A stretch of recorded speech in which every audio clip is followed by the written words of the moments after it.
let's talk about this concept of syndication, because these larger assets, small ones allow it too, but it's not really the syndication process. It's not really private equity. It's a joint venture. You can buy a place with a partner, fix it up, Sure. depending on your backgrounds and experiences, Sure. and then sell it for a profit. But when you talk about these larger multifamily assets, it allows for this concept of syndication or real estate private equity, where two groups come together. The management group, that's the general partner, and then the investors, who are basically the silent partners, and Yeah.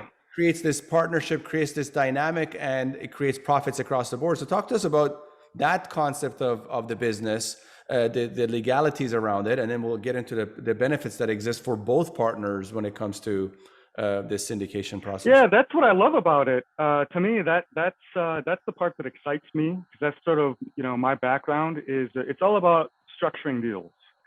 So, in my former professional life of practicing law, I mean, that's what I did, right? I mean, sort of, you've got sort of all these pieces, you've got all these moving parts, you've got all these people, and it's about figuring out how to mesh everything together in a way that sort of, is a win for everybody. I always like to tell people, I mean, I firmly believe that a rising tide raises all boats, and that,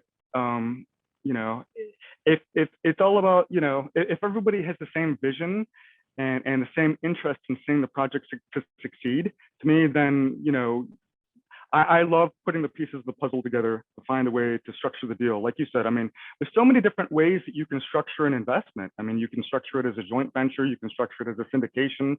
I mean, I used to draft, like partnership agreements, right? There's so many different ways that you can draft a partnership agreement. I think sometimes people get stuck in one mindset and they say, okay, I have to have, this type of investor and this type of return. And I don't approach things like that at all, because when I was in my practice, it was never one size fits all, right? Like, every client is different. Every deal is different. There's not one deal that I worked on that was the same as the next. Now, that doesn't mean that we're reinventing the wheel for every deal, right? Obviously, we've done this before. We're not going to start from scratch, but to me, like, somebody who's a real value add as an advisor sits down, and they don't tell the client, this is what we're going to do. The first thing they do is ask the client, what do you want to do? And then they listen. Okay. And then they say, okay, I'm going to figure out a way to accomplish what you want to do, not force, the way that I do things on you. So that's the way that I look at a deal. It's like, you look at, all the stakeholders, and you say, what does everybody want to accomplish here, right?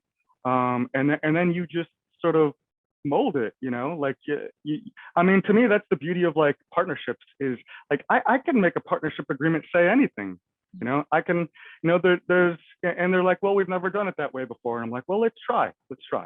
I mean, who's to say I mean, it's just, there's 1,000 different ways to slice a deal. I mean, that to me is like the exciting part of multifamily real estate, For sure. putting together the deal.